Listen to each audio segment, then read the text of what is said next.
Пожалуйста.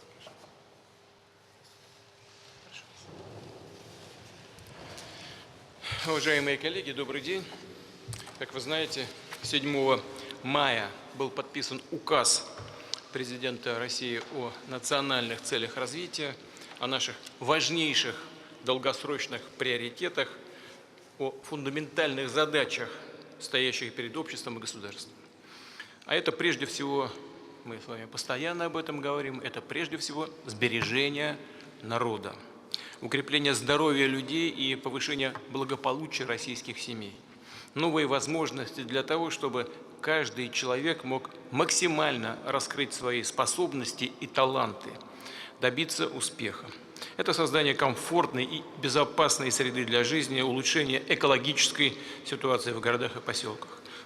И, конечно, в числе национальных целей повышение устойчивости экономики, достижение качественно новой динамики отраслей, прежде всего на основе укрепления технологического суверенитета России, подготовки современных кадров, широкого использования новаторских цифровых решений.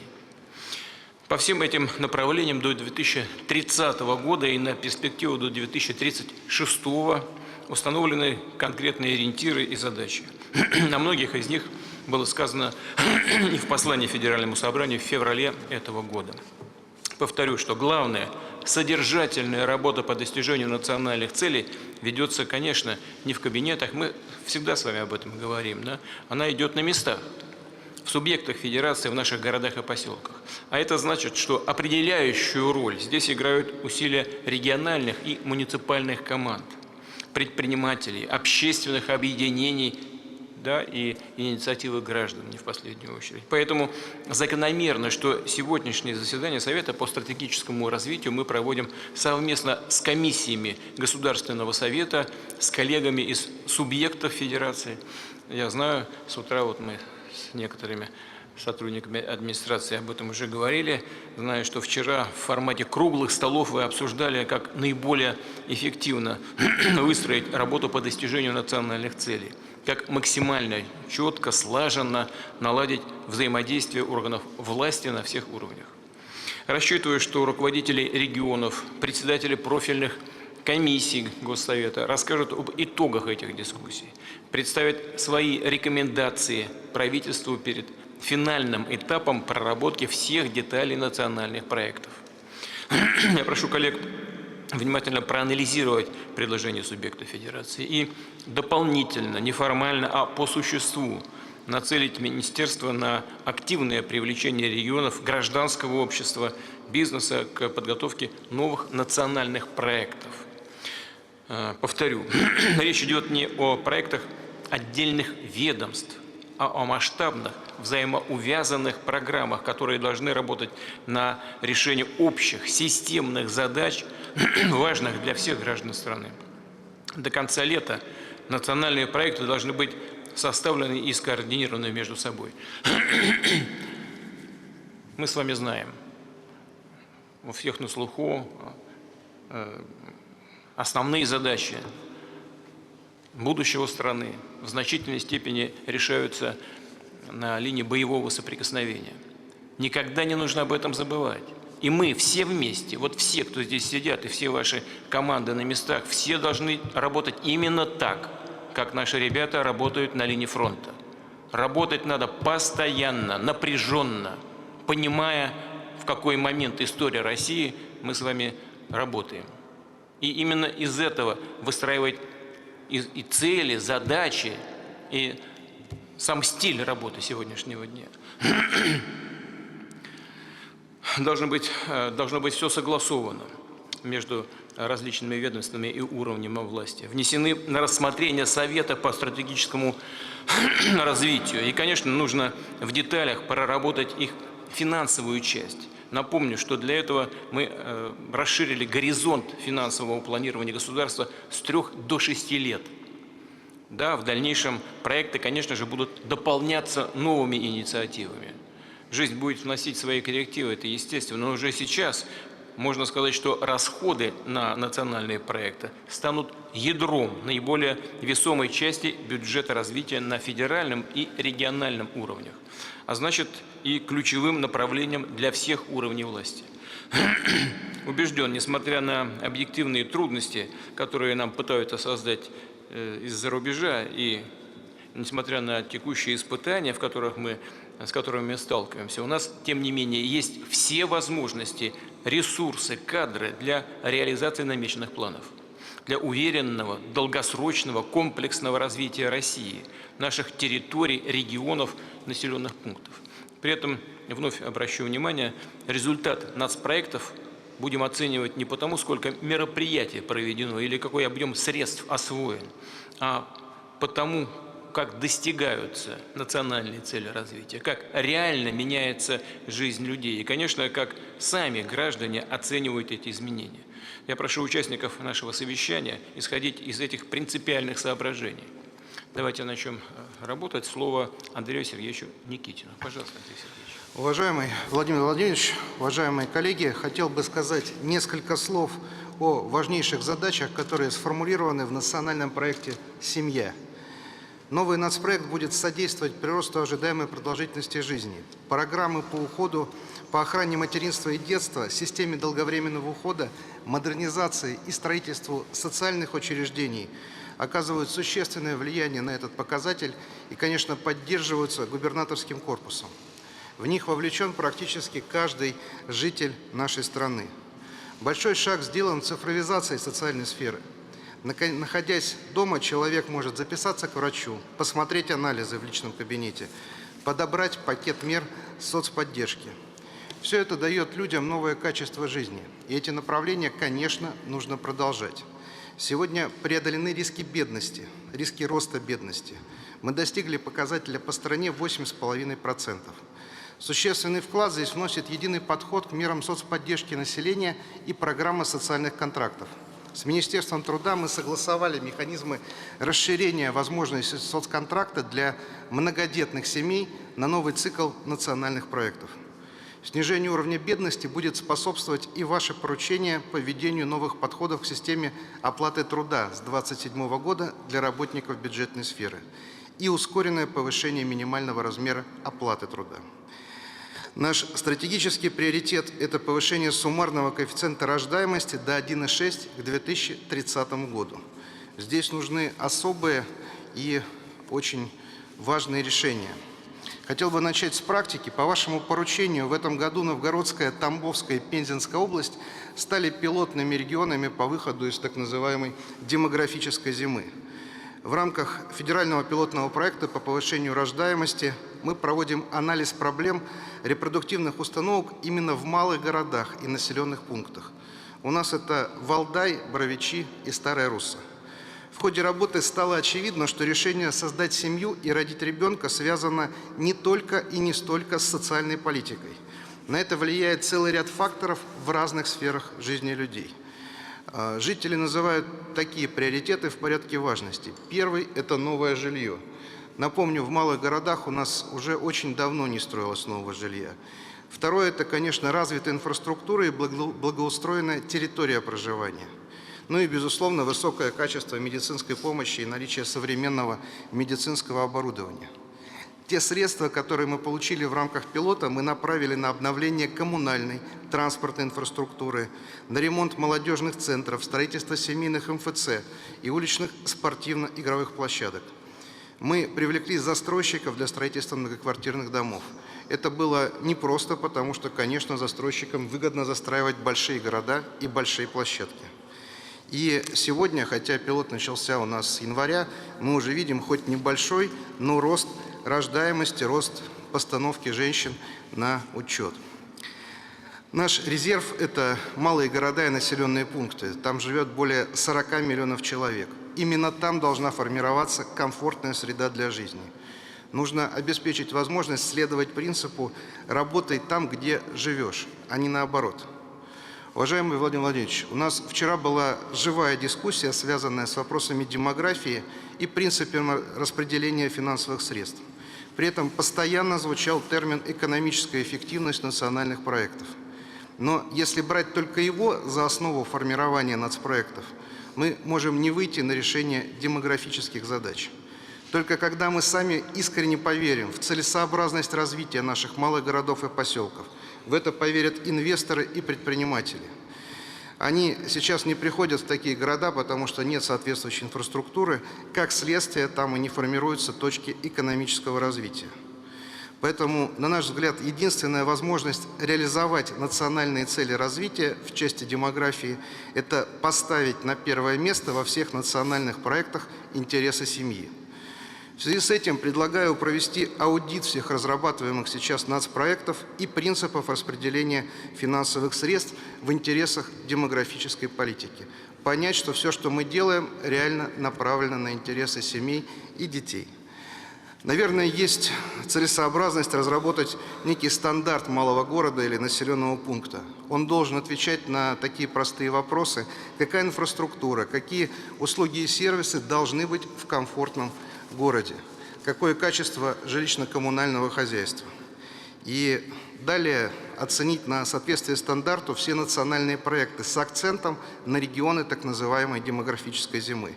Спланировать свою деятельность на предстоящий период по достижению национальных целей с учетом принципа, такое слово, семейноцентричности, наверное, правильное. При этом, конечно, есть и поддерживающие задачи, мы их, безусловно, решим. Это необходимость частоты статистической оценки суммарных коэффициентов рождаемости, уровня бедности. Важно постоянно отслеживать, как меняется ситуация. Необходимо расширять семейный МФЦ, совершенствовать социальные услуги для семей с детьми. Безусловно, нам очень важен вклад корпоративного сектора, и здесь мы с коллегами обязательно обсудим программы по поддержке семьи и работников с семьями. Конечно, надо уделять внимание модернизации объектов культуры, музеев, музыкальных школ, домов культуры, которые создают благоприятный климат для развития и воспитания многопоколенных семей.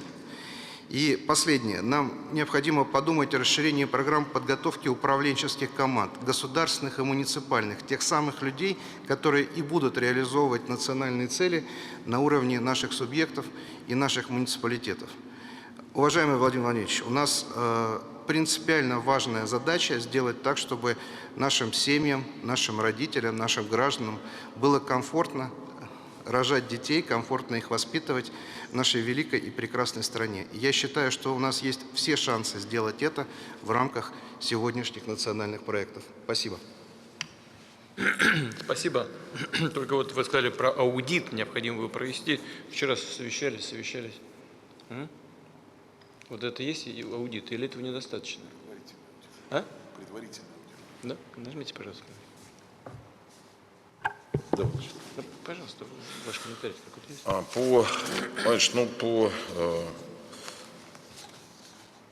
По задаче, связанным с проведением аудита на сегодняшний день, мы системно им занимаемся. Андрей Сергеевич сказал, что нужно бы провести аудит всех этих наших планов. Аудит мы проводим на наших стратегических сессиях. Сегодня как раз с Максимом Станиславовичем обсуждали порядок двухмесячной сессии. И буквально одна из сессий будет посвящена аудиту. Но аудит у нас постоянно в системе мониторинга. Сегодня как раз я могу показать соответствующий аудит внутри таблицы. Вот он. Татьяна, хотите добавить что-то? Владимир Владимирович, Андрей Сергеевич сказал о том, что он бы хотел, чтобы все национальные проекты, которые будут готовиться, он, может быть, неправильно сказал, употребил слово «аудит», но он сказал, что подготавливаемые нацпроекты должны пройти, такую, если хотите, верификацию на предмет соответствия мероприятий созданию благоприятной среды для семьи. Он вот это имел в виду. И в этом смысле речь идет о нацеленности мероприятий на как раз создание благоприятной среды для семьи в малых городах и сельских населенных пунктах. Потому что основное внимание семьи сейчас уделяют даже не социальным пособиям и выплатам, а как раз жилью, инфраструктуре, чтобы это было. Вот что он имел в виду с точки зрения стандарта для семьи. Андрей Сергеевич, да? Да, именно так. Спасибо. Пожалуйста, Станислав Сергеевич Воскресенский. Уважаемый Владимир Владимирович, уважаемые коллеги, вашим указом установлены национальные цели развития, и все они в комплексе – это фактически образ будущего страны. Вчера мы подробно обсуждали с членами правительства, как добиться того, чтобы поставленные цели были выполнены. Договорились, что сегодня обсудим именно приоритеты, на чем надо будет сосредоточиться в нашей совместной работе. В части здоровья нации появились новые цели. Наряду с продолжительностью жизни вашим указом установлена цель по опережающему росту продолжительности здоровой жизни, а также снижение суммарной продолжительности временной нетрудоспособности граждан в трудоспособном возрасте. Ну, проще говоря, чтобы люди меньше болели. Это в том числе означает необходимость смещения акцента работы системы здравоохранения на профилактику заболеваний. Мы понимаем, что профилактика – это не только задача медицины, важно вообще создать условия для здорового образа жизни. И в этой связи считаем важным реализовать отдельный федеральный проект по формированию здорового образа жизни. Здесь у нас единое понимание с Татьяной Алексеевной и с Минздравом. В части медицины профилактика означает более высокую отдачу работы системы первичного звена здравоохранения. Поэтому важно продолжить преображение первичного звена здравоохранения. Ну, кстати, облик преображается. Вы знаете, что с 2019 года в стране отремонтировано более 1500 поликлиник, построено более 4600 фельдшерско-акушерских пунктов. Но людям сегодня важна доступность медицинской помощи, но, проще говоря, попасть к врачу. И вот здесь, Владимир Владимирович, есть вызов, учитывая общую ситуацию на рынке труда. Но реальность такова, что если вообще ничего не делать, то попасть к врачу в прекрасно отремонтированных поликлиниках будет, возможно, сложнее. Что делать в этой связи? Программа должна сопровождаться резким ростом эффективности. Вчера с коллегами-губернаторами мы, кстати, обсуждали, что вот на фоне нехватки врачей мы зачастую соревнуемся в денежных выплатах, подъемных, доплатах, соцпакетах. Главное, чтобы врач приехал работать. Но не у всех регионов есть такая возможность. И все это наблюдаем мы и в других отраслях экономики. И какой выход? Как из ситуации, например, выходит предприятие? Но только рост эффективности. И он дает результат, другого варианта нет. Поэтому мы считаем, что средства важно направлять не только на вложение в инфраструктуру, но и на развитие компетенций врачей и управленческих команд, то есть вложиться в людей. Кроме того, внедрять современные технологии в помощь врачам, высвобождая ценное время врача, в том числе технологии телемедицины, искусственного интеллекта, а также более эффективно распределять работу между врачом и остальным персоналом. Далее. Указом установлена еще одна новая важная цель – снижение дифференциации показателей ожидаемой продолжительности жизни не менее чем на 25% к уровню 2023 года. Но напомню, сейчас разрыв между минимальным и максимальным значением составляет 13,3 лет.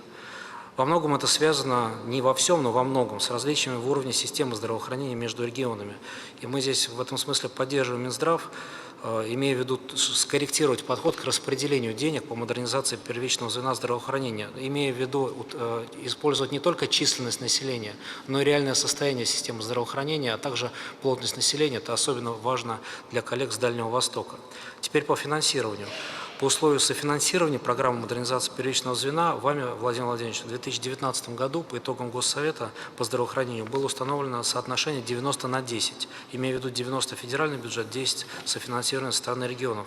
Это было отдельное ваше решение. Мы просим сохранить этот порядок софинансирования.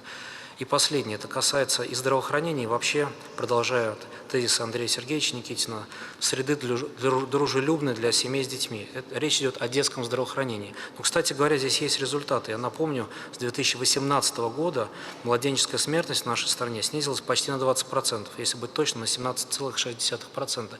Кстати, вот я сегодня готовился, когда еще раз выверял цифры, с 2017 года младенческая смертность в России ниже, чем в Соединенных Штатах Америки, в крупнейшей экономике мира. Уверенно ниже, устойчиво ниже. То есть результат вполне достойный. Но явно есть потенциал улучшения ситуации в детском здравоохранении, прежде всего в более качественном сопровождении детей врачами с тем, чтобы детские недолеченные недуги не перерастали в заболевания во взрослом возрасте. У детей нет выбора, пользоваться медициной или нет. Дети постоянно проходят обследование, посещение обязательное, поэтому настроение людей, семей, они особо чувствительны к ситуации в детском здравоохранении. В этой связи, считаем, нужен отдельный проект, посвященный детскому здравоохранению. Речь идет об оборудовании детских больниц, приведении в порядок детских поликлиник, внедрении передовых технологий диагностики. Ну и, естественно, речь должна идти о медицинских кабинетах в школах, вы об этом говорили в вашем послании. И вообще детское здравоохранение, как я уже говорил, это важный элемент дружелюбной к семьям с детьми среды, который нам предстоит создать, в том числе для роста рождаемости. Спасибо за внимание. Спасибо. Вы предлагаете распределять ресурсы не только по численности населения, но и по реальному состоянию системы здравоохранения в регионе. Да? А кто будет определять это реальное состояние? Можно, да, Владимир Владимирович, есть статистические данные, которые характеризуют систему здравоохранения соответствующего региона, состояние износа и так далее. Коллеги здесь отчасти правы. С 2021 года мы реализуем программы первичного звена. Вся статистика уже существует, они все уже внесли в данные, но у кого-то были больше возможностей за счет того, что побогаче бюджеты, и у них есть возможности направлять свои финансовые ресурсы, а у кого-то с учетом низкого уровня бюджетной обеспеченности таких возможностей нет, но от этого население страдать не должно. Поэтому коллеги предлагают чуть-чуть ввести корректирующий коэффициент, чтобы те, кто еще не достиг уровня надлежащего, подтянулся просто и к 30 году уже имел облик здравоохранения, инфраструктурный такой, который должен быть. Понятно. И тогда это будет позволять раскрывать и потенциал каждого человека. Продолжайте, пожалуйста. Спасибо, Владимир Владимирович. Уважаемые коллеги, добрый день. Мы вчера в рамках подготовки к сегодняшнему заседанию проводили голосование, какая национальная цель более сложная с точки зрения ее реализации. Вот по общему мнению коллег, сохранение населения, укрепление здоровья, благополучия людей и поддержка семьи является самой сложной целью к реализации. И, собственно, наверное, этим предопределяется, как должны быть собраны новые национальные проекты. И вот уже Андрей Сергеевич сказал о том, что тот пилотный проект, который мы реализуем по вашему поручению в Новгородской, Пензенской и Тамбовской областях, он как раз свидетельствует о том, что, еще раз повторюсь, что не всегда социальные выплаты являются определяющими с точки зрения того, чтобы люди остались в месте, в котором они родились. Важна инфраструктура, важно настроение, в том числе получаемое от этой инфраструктуры. Это важно и для молодых людей, и для тех, кто уже воспитывает детей. А сегодняшние приоритеты – это, в общем, приоритеты, которые базируются исключительно на приоритетах для наших граждан, для нашей семьи, многопоколенной, многодетной. И, в общем, все, что мы будем выстраивать с 1 января 2025 года, на мой взгляд, должно быть подчинено этой главной и основной цели – сохранение населения, здоровья и благополучия людей. Что имею в виду? Поскольку стоит задача увеличить суммарный коэффициент рождаемости, мы должны понимать, что сегодня этот суммарный коэффициент рождаемости у нас по итогам 2023 года составляет 1,41. Это количество детей, приходящихся на одну женщину.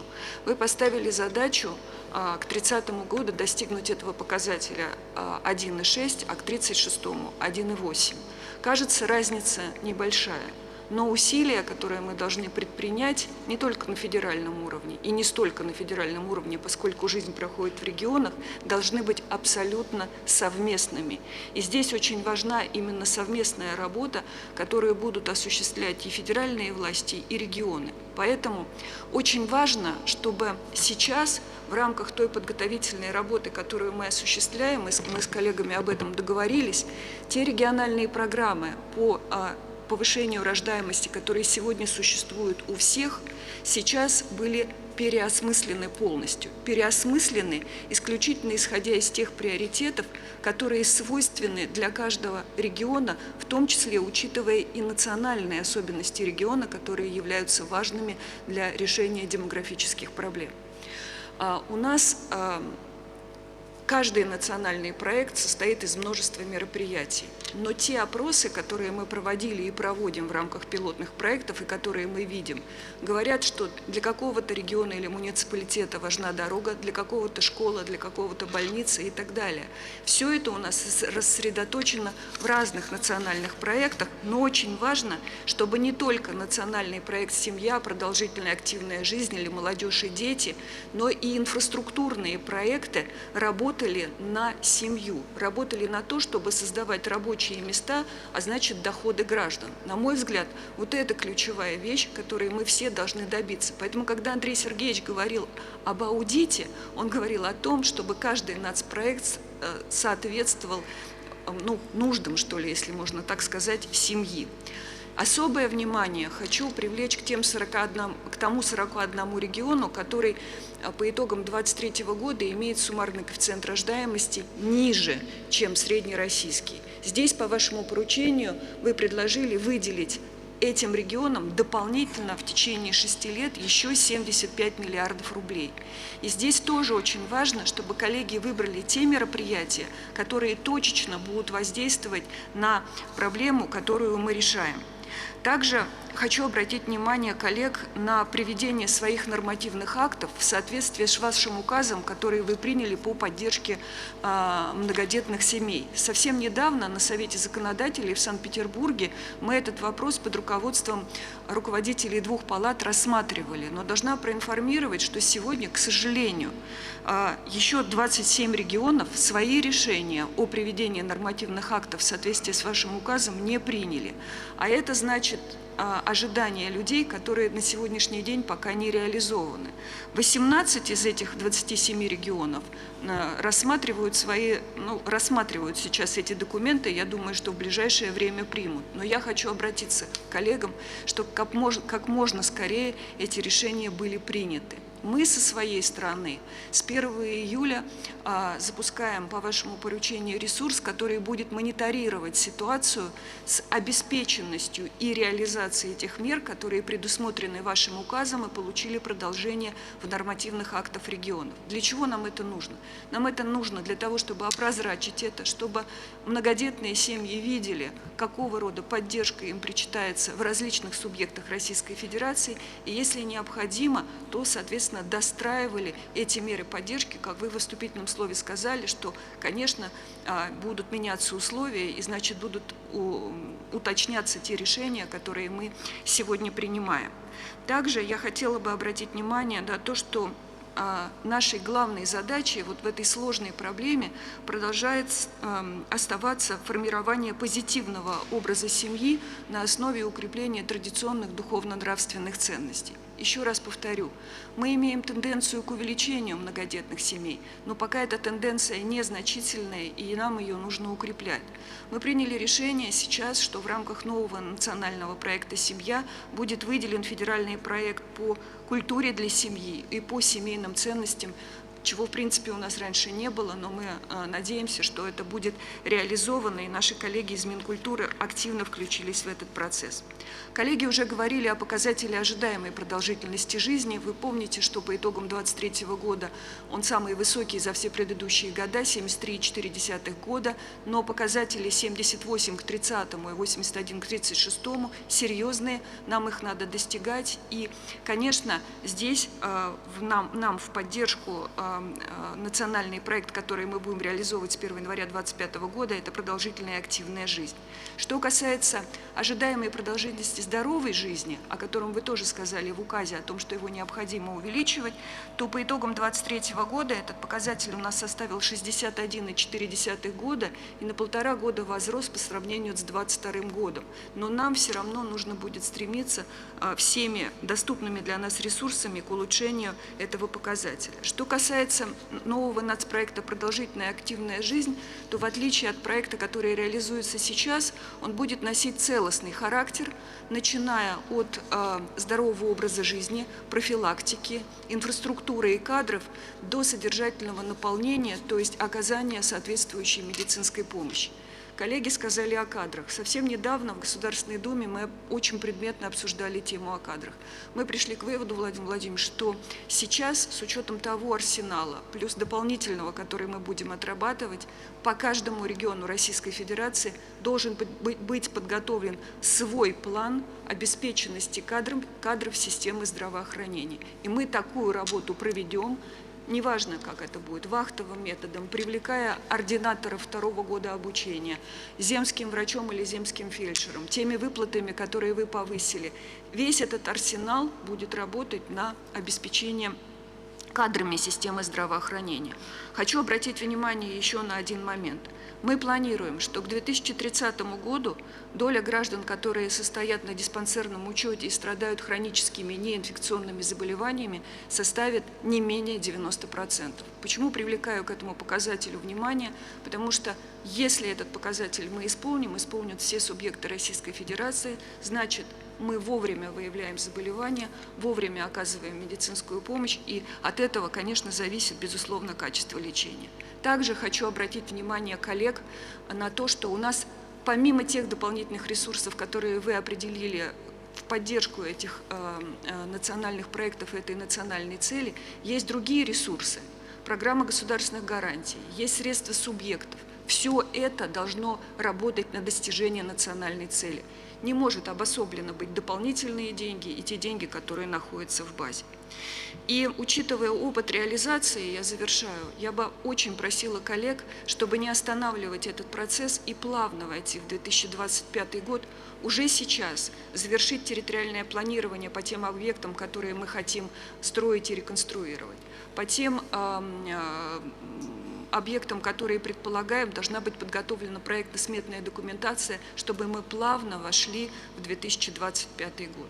И учитывая, что к 1 октября будут обновляться оценки высших должностных лиц субъектов, предлагаю включить, помимо показателя ожидаемой продолжительности жизни, в оценку высших должностных лиц регионов и суммарный коэффициент рождаемости, потому что этот показатель будет характеризовать то, насколько успешно субъекты справляются с как раз основной целью сохранением населения и его увеличением. Спасибо, прошу поддержать.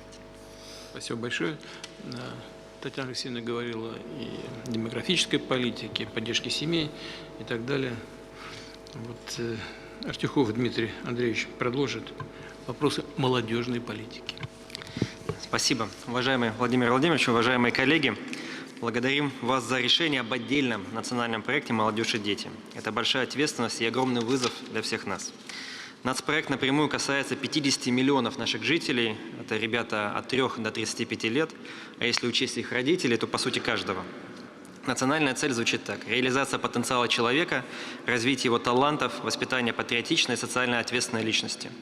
У нас сложная задача, нужно воспитать и вырастить сильное поколение будущего. Как этого добиться? Накануне в ходе подготовки к Совету мы определили 3 основных направления.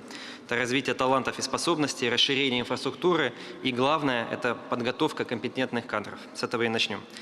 Работа с молодежью, воспитание может выстраиваться только на личном примере, принципах наставничества и преемственности поколений. Мы на одном из совещаний очень точно назвали всех, кто работает с молодежью, проводниками смыслов. Важнейшим инструментом для достижения поставленной цели нацпроекта является развитие устойчивого сообщества проводников смыслов. Это советники по воспитанию в школах, учителя, наставники, лекторы общества знания. Нужно вкладываться в этих специалистов. Многие десятилетия настоящим образцом любви к родине и воинской доблести для молодежи служило поколение победителей, ветеранов Великой Отечественной войны. К огромному сожалению, с каждым годом мы утрачиваем возможность таких встреч, поэтому особенно важно сегодня вовлекать ребят, героев специальной военной операции. Они уже сегодня становятся министрами по молодежной политике в регионах, наставниками в школах, в движении первых, руководителями молодежных центров. В новом нацпроекте важно продолжить выстраивать систему патриотического воспитания, привлекать к этой работе бойцов спецоперации, возрождать и масштабировать такие удачные форматы, как «Зорница». Особое внимание при этом важно уделять и развитию инфраструктуры. В частности, рассчитываем, что центры войн уже в ближайшие 2 года откроются по всей стране. Большое значение имеет среда, в которой происходит первая встреча наставника и воспитанника. Спасибо за решение о сохранении мероприятий по строительству и капитальному ремонту детских садов, школ, колледжей. Современные пространства для учебы помогут детям раскрыться, быть активными и успешно проявлять себя. На чем хотелось бы заострить внимание? Во-первых, важно продолжить работу по внедрению ранней профориентации в школах. И за счет этого к концу 2030 года помочь всем школьникам с 6 по 11 класс с выбором будущей профессии. Это позволит значительно повысить долю ребят, ориентированных на выбор технических и естественно-научных специальностей. Также для этого потребуется поднять квалификацию учителей точных и естественных наук. В ближайшие 6 лет нам предстоит обновить знания более чем 200 тысяч преподавателей физики, химии, биологии, информатики, в том числе в сельских школах. Во-вторых, необходимо и дальше развивать действующие эффективные проекты. Это профессионалитет, он себя очень хорошо зарекомендовал, и успех каждого ребенка. Все лучшее, что мы наработали в образовательном центре для одаренных детей «Сириус». Целый комплекс решений подготовлен и для реализации интеллектуального творческого потенциала студенческой молодежи, молодых преподавателей и ученых. Считаем важным включение в национальный проект «Молодежь и дети» еще 2 федеральных проектов – университета для поколения лидеров и создание сети современных кампусов. Их реализация внесет ощутимый вклад в развитие регионов и целых отраслей экономики. Уважаемый Владимир Владимирович, 1,5 года назад в этом зале на заседании Госсовета по молодежной политике вы дали старт программе «Регион для молодых». Это решение стало импульсом для создания целой сети новых молодежных центров, наполненных возможностями для ребят даже в самых отдаленных городах и поселках. К слову, на 1 рубль выделяемых федеральных средств регионы добавляют фактически по итогам прошлого года 2,5 рубля. Просим вас также поддержать продление этой программы до 30 года и ее расширение.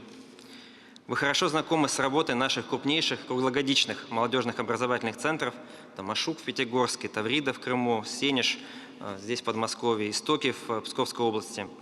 В этом году их семья расширилась, и мы открыли еще 12 центров в разных регионах России. 2 центра уже этим летом начнут свою работу в Запорожской и Херсонских областях. Таким образом, в рамках всей сети круглогодичных центров обучение смогут проходить более 150 тысяч молодых ребят ежегодно. Считаем важным обеспечить развитие этих центров и качественное наполнение программ обучения в рамках формируемого национального проекта. И в завершении, вы не раз подчеркивали, как важно, даже будучи ребенком, чувствовать себя частью большой страны. Чтобы всем сердцем полюбить Россию, ее нужно знать, ее нужно видеть. И, конечно, ребенок, который побывал на Дальнем Востоке, на Кавказе, в Крыму, у нас на севере, на Ямале, будет воспринимать Россию своей, чувствовать себя единым целым со всеми жителями страны во всем многообразии страны. Сегодня есть такая программа, эта программа «Больше, чем путешествие», она уже подарила возможность узнать свою страну 175 тысячам детей. С прошлого года она включает в себя и походный туризм. Такой формат воспитывает в молодых ребятах лучшие качества, обучает работе в команде, дает чувство плеча и ответственности. Считаем важным расширять такие полезные путешествия и просим также поддержать развитие этой программы в рамках нашего нового нацпроекта. Наша, конечно, главная задача – создать для детей и молодежи такие условия, чтобы каждый чувствовал заботу Родины. Именно с этого начинается любовь к своей стране и искреннее желание участвовать в ее развитии. Спасибо за внимание. Спасибо. Дмитрий Николаевич продолжит по теме, если вы позволите. Там короткий доклад. Прошу вас. Спасибо большое. В своем указе о национальных целях развития вы нам очень четко определили ориентиры. И поэтому новый нацпроект «Молодежь и дети», он действительно призван создать условия для воспитания гармонично развитой личности, патриотичной, социально ответственной на основе наших традиционных ценностей. Это действительно один из самых масштабных национальных проектов, об этом Дмитрий Андреевич сказал, практически касается каждого гражданина нашей страны. И то, что сейчас доложил Дмитрий Андреевич, это результат нашей совместной работы по формированию этого проекта, в которые включены были предложения депутатов Госдумы, сенаторов Совета Федерации, и вчера они все были поддержаны. Я хочу обратить внимание на важные направления в добавлении к тем, которые уже прозвучали, без которых достижение национальной цели будет, ну, если не невозможно, но крайне трудно достижимо. В марте этого года, уважаемый Владимир Владимирович, в Сириусе прошел масштабный международный всемирный фестиваль молодежи. Мы все помним шквал эмоций на церемонии закрытия, когда, помните, вы общались с участниками со всего мира. И форум тогда продемонстрировал колоссальный интерес молодых людей со всего мира к России, к нашей культуре, к нашим ценностям, их правильной, справедливой оценке происходящего в специальной военной операции. И принятые вами решения по укреплению международного сообщества молодежи, поддержке их социальных проектов, созданию условий для регулярного приезда иностранцев в Россию, мы предлагаем объединить в отдельный федпроект «Россия в мире», в рамках которого мы продолжим инфраструктурное развитие, конечно, федеральной территории «Сириус», выведем на новый уровень мероприятия по продвижению наших ценностей, популяризации русского языка за рубежом, увеличим число иностранных студентов до 500 тысяч. Конечно, на эти мероприятия потребуются доп. Средства, и сейчас мы в рамках страцессии, о которых Михаил Владимирович сказал, будем прорабатывать этот вопрос. У нашей молодежи должны быть широкие возможности проявить себя и свои таланты, что в свою очередь обеспечит нашу экономику профессионалами, молодыми исследователями. Это будет вклад нашей молодежи в обеспечение лидерства, конкурентоспособности нашей страны, как вы нам поручаете, суверенитета всех видов. И на это направлены мероприятия по развитию наших университетов и колледжей. Создание молодежных лабораторий, гранты исследователям. Самая масштабная в истории современной России программа поддержки университетов «Приоритет 2030», передовые инженерные школы, создание сети кампусов мирового уровня, которые вы поручили расширить до 40. И это очень горячо поддерживается субъектами. Ремонт колледжей, университетов для формирования комфортной среды для обучения и досуга молодежи. Для полного раскрытия потенциала ребят, которые обучаются в колледжах, мы продолжим реализацию ФЕД-проекта «Профессионалитет», успешный старт которому обеспечила Татьяна Алексеевна, в рамках которого по вашему поручению к 2028 году уже подготовим более 1 миллиона дополнительных специалистов.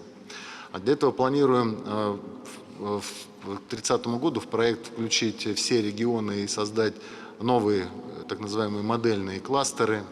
А также обеспечим охват 100% обучающихся 6 по 11 классы комплексом профориентационных мероприятий, чтобы дети могли выбрать профессию в соответствии со своими способностями на ранних стадиях, лучше познакомились с инженерными, научными специальностями, в которых нуждается наша экономика. Также мы активно включились в работу по выполнению поставленных вами задач в рамках достижения технологического лидерства. Нацпроект «Наука и университеты», он заканчивается в этом году.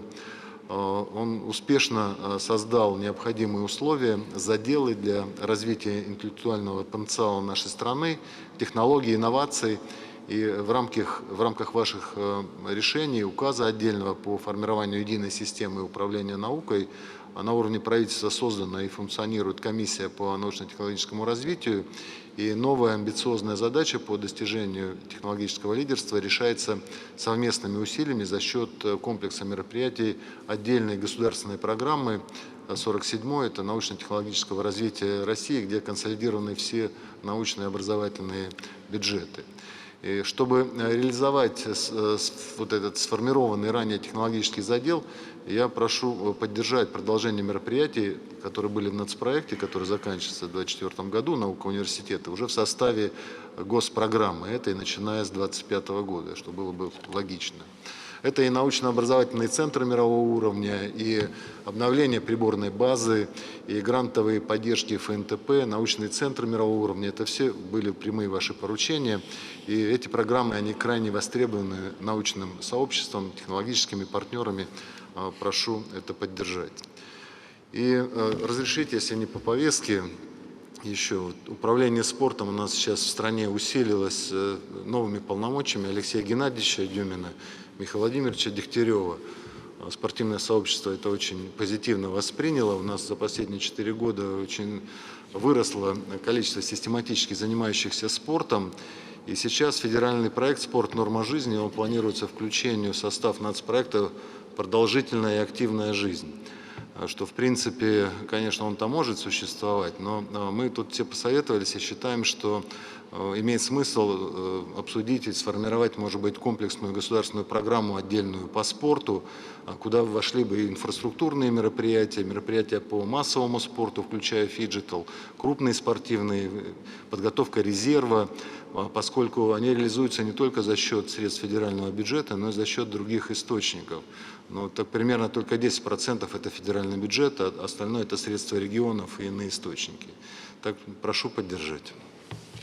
Спасибо. Вы предлагаете имеющиеся ресурсы как-то имеющиеся. Собрать, да, собрать в одной госпрограмме. Да. Что? Собрать их в отдельной госпрограмме. Давайте. Новый министр тоже так считает? Да, уважаемый Владимир Владимирович, это видится оптимальной история. Ну, мы с вами в общих чертах это обсуждали. Давайте, хорошо, так и сделаем. Хорошо. Спасибо. Андрей Юрьевич, вы по цифре, да? Спасибо, Владимир Владимирович. Уважаемые коллеги, Владимир Владимирович, в 2020 году своим указом вы дали старт цифровой трансформации, которая направлена на улучшение жизни наших жителей, удобства. И, конечно, качество работы госорганов, в том числе и эффективность. На заседании Совета по нацпроектам вы акцентировали, что широкая цифровая трансформация должна пронизывать каждую отрасль, войти в жизнь каждого человека и каждой семьи. В рамках нацпрограммы была проделана очень заметная, большая работа и регионами, и правительством, конечно, при поддержке сопровождения Минцифры. Хочу поблагодарить всех, а также наш парламент, который внимательно рассматривает и оперативно принимает важные законодательные инициативы. В результате за 4 года, уверен, каждый человек в нашей стране почувствовал изменения. Порталом госуслуг сегодня пользуются 115 миллионов человек, то есть абсолютно большая часть населения страны. Учитывая то, что, Владимир Владимирович, только с 14 лет, получив паспорт, можно зарегистрироваться на портале, мы видим, что и старшее поколение тоже разбирается у нас в технологиях и может получать дистанционно муниципальные, региональные и федеральные услуги. Все массовые социальные услуги по вашему поручению мы перевели в электронный вид. А электронное голосование, которое сейчас состоялось и ранее, стало удобным для миллионов граждан, особенно молодых. Мы видим это по высокому участию молодежи в выборах. Важно отметить проактивную выплату социальных пособий и все, что связано с помощью людям и во время ковида, и сейчас, когда выплата приходит автоматически, без ненужной волокиты, заявлений и справок. В системе образования электронный дневник, электронный журнал. Здесь важную роль сыграла Москва, потому что предоставила не только платформу, но и контент, содержание, которое является и современным, и удобным для обучения наших детей. Плюс записаться в школу, в детский сад можно сегодня, по сути, не выходя из дома. В здравии запись к врачу, телемедицина, цифровая медкарта, технологии искусственного интеллекта, которые мы обсуждали на одном из форумов с вашим участием, сегодня становится нормой. И чтение снимков, и роботы, которые могут быстро дать полезные, не полезные, а важную информацию. В транспорте сегодня внедрены технологии, которые позволяют видеть расписание автобуса, соответственно, организовать грамотно парковочное пространство. Важно, что решен вопрос с доступом в интернет всех соцобъектов в нашей стране. Важный акцент, Владимир Владимирович, вы всегда делаете на обратной связи. В 2020 году вы были в Подмосковье, и мы смогли вам продемонстрировать Центр управления регионов, и вы дали поручение, чтобы в каждом регионе была возможность обращения граждан, ну и, соответственно, реагирования власти на то, что является важным. Плюс проект благоустройства, который каждый год у нас в стране происходит. Жители голосуют за свой любимый город. Что хотят видеть там, парк, сквер или какое-то другое важное изменение. Все это было сделано за 4 года. Что касается программы, которую мы рассматриваем, она, как мы считаем, сбалансирована и крайне важна, потому что там предусмотрены очень значительные ресурсы в инвестиции в искусственный интеллект, дальнейшее развитие портала госуслуг, еще больше проактивное, более доступная и качественная связь в отдаленных территориях, в том числе и вчера эта тема звучала от Якутии, Забайкальского края. Очень важный проект, который, я уверен, наши отечественные специалисты реализуют. Начало положено, это развитие космической группировки. Приятно, что и оборудование, и полностью мы здесь не зависим от наших коллег за рубежом. Важно, что в этой же программе впервые предусмотрено обучение программированию старшеклассников. Вместе с тем, мы после обсуждения и опроса губернаторов хотели бы 3 пункта обозначить отдельно. Только 3. Первое. Почта. На первом месте стоит инициатива по модернизации и цифровой трансформации Почты России. Это скорее не про ремонт почтовых отделений, а про технологии, которые позволят получать качественные оперативные услуги связи. В частности, все заказные письма, платежки за коммунальные услуги перевести в электронный вид на госуслугах. Это удобно для человека, но если вдруг кому-то не нравится пользоваться электронным сервисом, возможность получить платежку по почте, конечно, остается. Второе, связь. Я уже упомянул, что ряд удаленных территорий и федеральные трассы, как железнодорожные, так и автомобильные, нуждаются в усилении более качественной связи. В мегаполисах важна 5G, быстрый интернет, быстрая связь, которая позволяет также обеспечивать удобную работу. Для этого важно предусмотреть льготные кредиты операторам связи. Wi-Fi в школах, планшеты для учителей и врачей. Тоже тема, которая очень важна. Дело в том, что, Владимир Владимирович, по вашему указанию бесплатно сегодня регионы получают услугу интернета в регионах. Эта норма завершается в этом году. И мы хотели бы все-таки попросить рассмотреть ее продление. Плюс планшеты. Когда электронный дневник, электронный журнал, здорово, если есть планшеты. В ряде территорий мы уже оснастили оборудованием, но где-то нужна помощь. Что касается здраво, то планшет прежде всего нужен скорой помощи. Для чего? Диспетчеризация. Время терять нельзя, и такие практики уже также использованы и показали свою актуальность. Отдельная тема – кибербезопасность. Речь идет и о том, чтобы защитить людей от угроз, ну а инфраструктуру от взлома. Считаю необходимым проработать вопрос поиска дополнительных источников финансирования. Знаю, что у профильного блока имеются свои предложения и, так скажем, внутренние резервы, которые также могли быть представлены. В завершение, Владимир Владимирович, процессные решения, которые не требуют денег, но наоборот помогают сэкономить. Это изменение законов и нормативных актов, которые позволяют человеку более активно пользоваться цифровыми сервисами. Что касается работы госаппарата, все регионы единодушно и коллеги на федеральном уровне понимают о важности перевода всей отчетности, которую мы между собой ведем, также в цифру. Минцифры, Максут Игоревич вот здесь присутствует, говорит о том, что к концу года такое внедрение может быть реализовано. И это может обеспечить витрина данных, куда каждый регион сгружает необходимую информацию, ну а ведомство, соответственно, берет то, что ему необходимо. Уверен, уважаемый Владимир Владимирович, что новый национальный проект обеспечит важные перемены для каждого человека и для нашей страны в целом. Со своей стороны приложим все усилия для достижения этой цели. Благодарю за внимание. Пожалуйста, экология, Глеб Сергеевич. Уважаемый Владимир Владимирович, уважаемые коллеги, впервые у нас появилась отдельная национальная цель – экологическое благополучие. При этом в вашем указе уже определены показатели и задачи для ее достижения. Их 5. Комиссия Госсовета совместно с Министерством природных ресурсов и с регионами подготовила предложения по их реализации. Все они вчера нашли поддержку. Я озвучу наиболее актуальные. Первая задача – формирование экономики замкнутого цикла.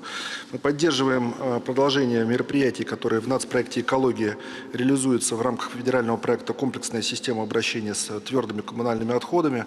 Но поскольку теперь нужно обеспечить вовлечение в оборот в качестве вторресурсов и сырья не менее 25% всех отходов производства и потребления, не только ТКО, требуются дополнительные меры для формирования устойчивого спроса на продукцию переработки. Необходимо, чтобы экосбор, который, к слову, не пересчитывался с 2017 года и сегодня, конечно, требует актуализации, был источником финансирования создания мощностей по утилизации. Также к предложениям в этой части относятся это запрос на регулирование сферы обращения с отходами строительства и другими отходами 3-5 классов опасности с определением порядка, аналогичного работающему по ТКО. Возможность отнесения компостирования ТКО к регулируемым видам деятельности. Расширение применения вторсырья для госнужд. Здесь мы отмечаем, что все министерства должны быть вовлечены в выполнение этого показателя, не только профильные. Следующая задача – снижение в 2 раза выбросов в атмосферу. Мы поддерживаем продление реализации проекта «Чистый воздух». Дополнительно предлагаем предусмотреть на законодательном уровне возможность регионам, которые не включены в реализацию эксперимента по квотированию, присоединиться к этому эксперименту. Со всеми задачами связана цель комплексная система экомониторинга. Мы очень ратовали за то, чтобы появился такой проект, но ее ценность зависит от полноты, достоверности информации, от количества этих данных, а значит, нужно развивать наблюдательную сеть. Здесь мы предлагаем донастроить регулирование в части верификации данных территориальных систем наблюдения, прежде всего мобильных малогабаритных станций и возможности привлечения к ответственности на основе их информации, а также создать экономические условия для того, чтобы предприятия выбирали платить не по нормативам, а по фактическим сбросам и выбросам, то есть ставили датчики. Далее, задача по ликвидации 50 опасных объектов накопленного вреда окружающей среде. Работа будет вестись в рамках проектов «Генеральная уборка», инфраструктура для обращения с отходами 1-2 класса опасности. Будет обеспечена преемственность мероприятий, реализуемых сегодня. При этом отдельно главы регионов поднимали вопрос о необходимости зачисления 100% платежей за негативное воздействие на окружающую среду в региональные бюджеты. Сейчас, я напомню, 60% этих средств поступает на муниципальный уровень. Это предложение также поддержано. Задача по снижению в 2 раза объема неочищенных сточных вод и сохранению озера Байкал. Здесь наши предложения также в основном регуляторные.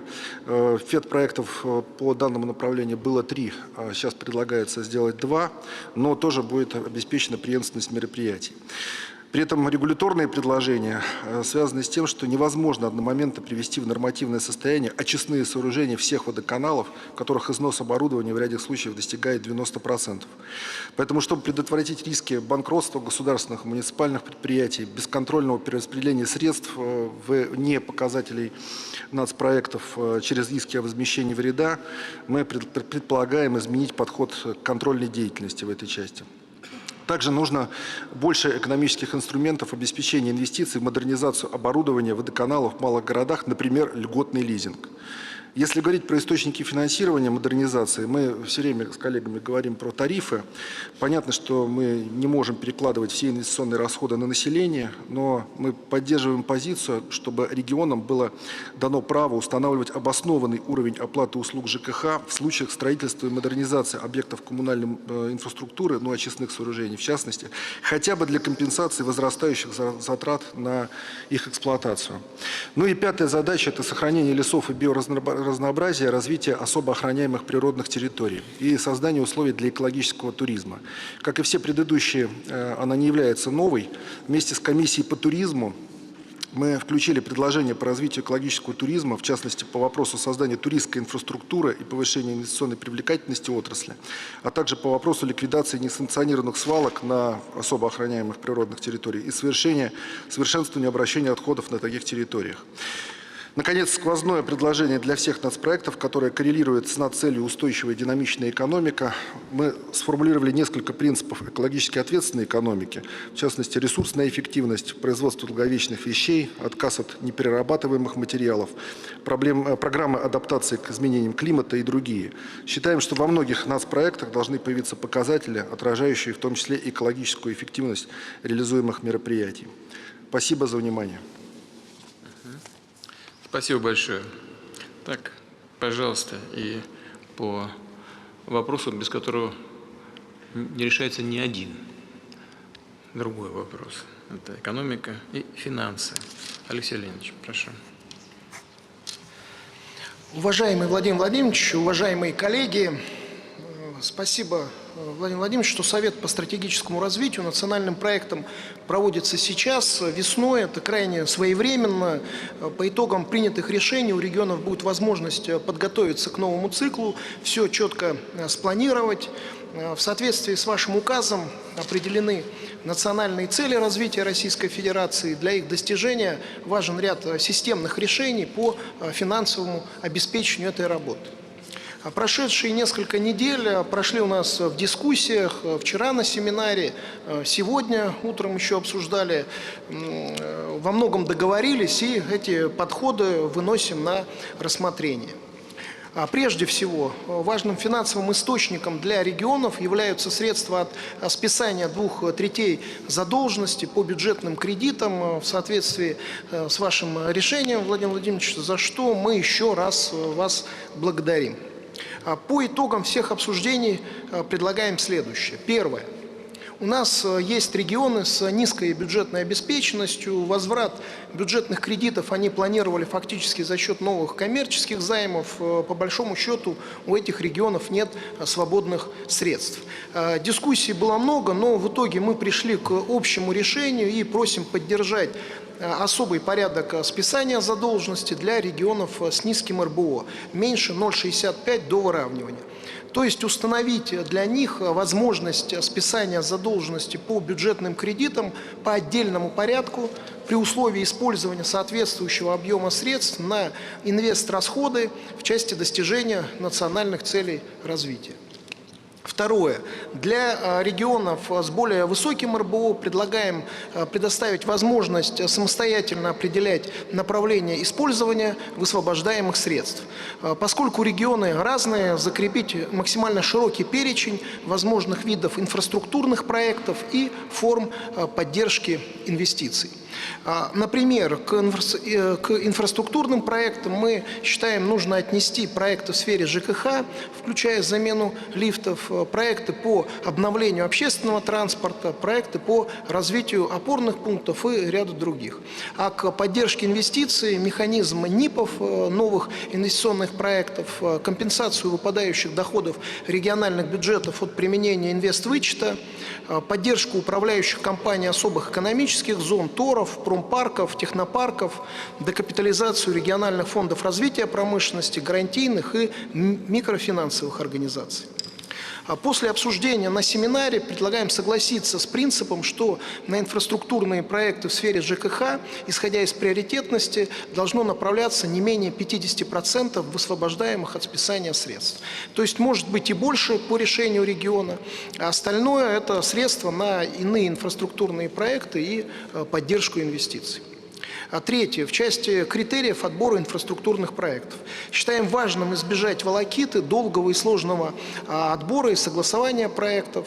Поэтому, если проект относится к одному из согласованных направлений расходов, он может быть одобрен регионом. И еще важно, что мы договорились о 6-летнем цикле списания, так как большинство проектов не ограничиваются 1 годом и будет возможность реализовывать за счет средств списания долгосрочные проекты. А следующий системный вопрос – это установление параметров софинансирования расходов регионов из федерального бюджета на следующую 6-летку. В первую очередь по национальным проектам. Тоже было много дискуссий, собирались и на комиссии Госсовета, и на площадке правительства. Вчера обсуждали на семинаре. В итоге с коллегами из Минфина договорились сохранить существующие подходы, которые действуют в этом цикле реализации нацпроектов. О чем идет речь? Субсидии на нацпроекты продолжить, как и сейчас, предоставлять, исходя из принципа 95/5, а вне нацпроектов из принципа 70/30. При этом по расселению из аварийного жилья, программе модернизации коммунальной инфраструктуры, эти направления в новом цикле войдут в нацпроекты, сохранить отдельный порядок софинансирования, об этом сейчас Марат Шакирзянович тоже сказал.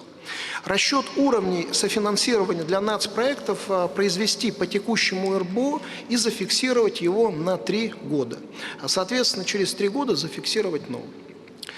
И, наконец, распределение дополнительных объемов инфраструктурных бюджетных кредитов на 25-30 годы, а также о реинвестировании возвращаемых регионами ИБК за прошлые годы, также в соответствии с вашим решением. За это решение также, Владимир Владимирович, мы вас очень благодарим. Это важный финансовый ресурс для достижения национальных целей.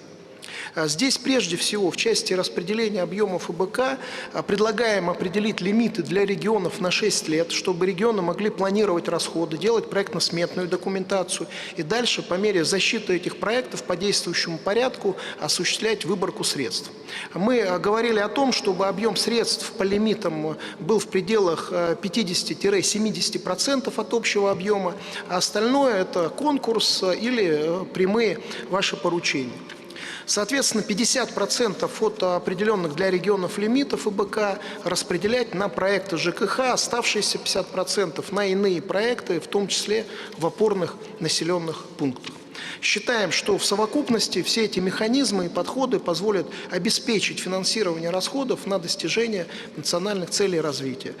Прошу поддержать. Спасибо за внимание. Спасибо большое. Коллеги, у кого есть необходимость что-то сказать, высказаться? Кнопочку нажмите, пожалуйста, и назовите себя. Можно Чибис? Да, прошу. Да, уважаемый Владимир Владимирович, я хотел бы обозначить, обострить, может быть, тему арктических территорий.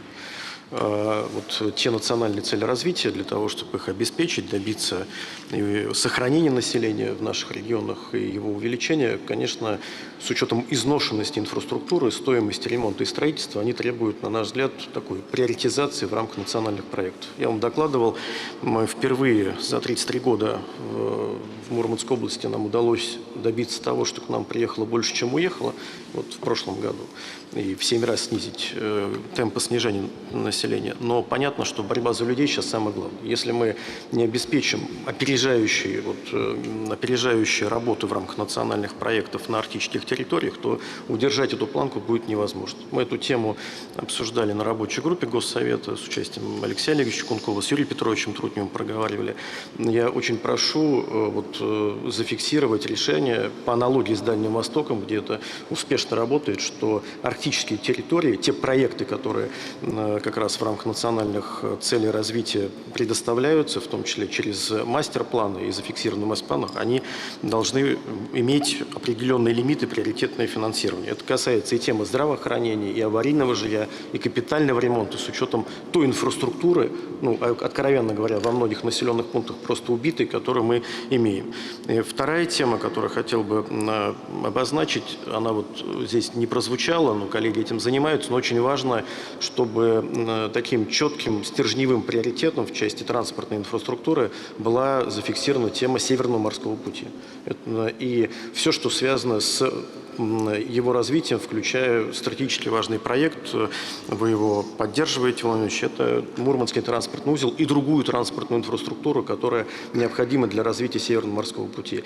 И третья тема, на которую я попросил бы обратить внимание. Вот Татьяна Алексеевна абсолютно правильные вещи говорила про мониторинг указа, про многодетные семьи, но в силу ряда санкционных моментов, мы, например, у нас там падение, вам тоже докладывал, по налогам за первый квартал. И, например, вот чтобы выполнить, мы тоже хотим полноценно все меры в указе выполнить, но это дополнительно 700 миллионов рублей, а у нас падение уже почти 5 миллиардов только вот за прошедшие месяцы. Тоже просили бы здесь соответствующей поддержки для того, чтобы мы, наши многодетные семьи, которые живут, и количество их растет, но живут в очень непростых климатических условиях, не были бы хуже с точки зрения мер поддержки, чем остальные. Но для этого, вот с учетом тех моментов, о которых я сказал, необходимо дополнительное финансирование, и просили бы здесь Минфин нас поддержать. Спасибо большое.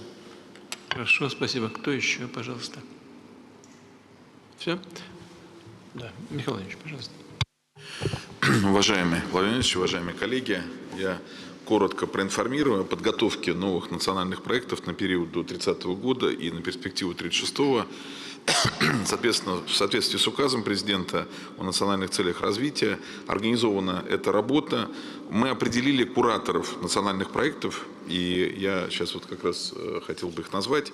Это пока это проект, но уже он так, скажем так, наполняется. У нас 2 месяца до формирования соответствующих мероприятий, до проведения статсессии, но сегодня это выглядит так.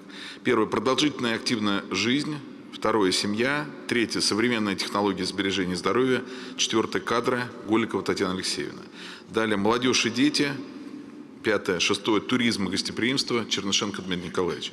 Инфраструктура для жизни, Хуснуллин Марат Шкирзянович. Эффективная транспортная система, беспилотная авиационная система, Виталий Геннадьевич Савельев. Эффективная конкурентная экономика, новые энергетические технологии, включая атомные технологии, это Новак Александр Валентинович. Экологическое благополучие, продовольственная безопасность, Дмитрий Николаевич Патрушев. Экономика данных, Дмитрий Юрьевич Григоренко. Средства производства и автоматизации, новые материалы и химия, транспортная мобильность, перспективные космические технологии и экспорт – это Денис Валентинович Мантуров. До 29 мая определение решением кураторов проектов руководителей национальных проектов, вы знаете, нужно выполнить, практически это все уже подготовлено. И до 30 мая мы одобрим график проведения наших стратегических сессий по подготовке национальных проектов. Пользуясь случаем, хочу пригласить всех участников Государственного совета на эти стратсессии. Вся информация будет вам представлена в ближайшее время, после чего до 1 сентября мы разработаем, направим для рассмотрения на Совете при Президенте России по стратегическому развитию нацпроектам проекты и паспортов национальных проектов, и входящих в их состав федеральных программ. И далее, соответственно, уже в бюджетном цикле все необходимые лимиты бюджетных обязательств будут предусмотрены. И в ноябре-декабре мы приведем паспорта проектов в соответствии с федеральным законом о бюджете на очередной финансовый и плановый период. И декабрем утвердим финальные национальные проекты на заседании Президиума Совета. Спасибо. Спасибо большое. Уважаемые коллеги, я прежде всего хочу вас поблагодарить за проделанную работу, за вот эти обстоятельные доклады. И прошу правительство зафиксировать инициативы, которые прозвучали сегодня от руководителей регионов, председателей профильных комиссий Госсовета, а также те предложения, которые были подготовлены накануне в ходе семинара. Нужно, как уже сказал в своем вступительном слове, обязательно учесть их при подготовке нацпроектов в течение лета. Для этого предлагаю немного скорректировать работу комиссии Госсовета, а именно расширить полномочия их председателей, которые войдут в проектные комитеты по национальным проектам в качестве заместителей руководителей. В течение 2 следующих месяцев прошу правительство передать подготовленные нацпроекты в комиссии Госсовета, где они пройдут соответствующий анализ со стороны субъекта федерации. И третье, нужно в ближайшее время довести до регионов бюджетные лимиты, которые они получат по нацпроектам и бюджетным кредитам. Это важно, безусловно, мы это все понимаем, чтобы субъекты федерации смогли как можно раньше запустить свой бюджетный цикл, сверстать необходимые планы. К 1 сентября мы должны иметь полностью согласованные с регионами и с Госсоветом национальные проекты, которые затем будут представлены на рассмотрение в Совет по стратегическому развитию. Что хочу добавить в этой связи? Как уже говорил, в рамках нацпроектов формируется большой запрос на технологии, оборудование, материалы, работы, услуги. Очень важно, чтобы это сработало в плюс именно нашему производителю, промышленности, строительному сектору, другим отраслям. Стало для них мощным стимулом для долгосрочного развития. И не раз говорил об этом, хочу повторить, и тем более прошу правительство все ведомства обратить на это самое серьезное, самое пристальное внимание. И, конечно, в ходе нацпроектов нужно прицельно, активно поддержать структурные изменения во всех сферах. Например, об этом сейчас тоже говорили, так планировать капитальный ремонт школ, чтобы новая учебная среда, новый облик и оснащение классов служили повышению качества образования, позволяли применять передовые технологии в обучении школьников. И в заключение, послушайте, я ничего не хочу нагнетать, но прошу вас обратить внимание вот на что. Мы все понимаем, во всяком случае, все должны понимать, в какое время мы живем и через какой исторический этап проходит Россия. А если мы это понимаем, то все должны работать как на линии фронта. Все должны чувствовать себя мобилизованными. И только так мы добьемся тех целей, которые перед собой ставим. В современных условиях по-другому работать нельзя.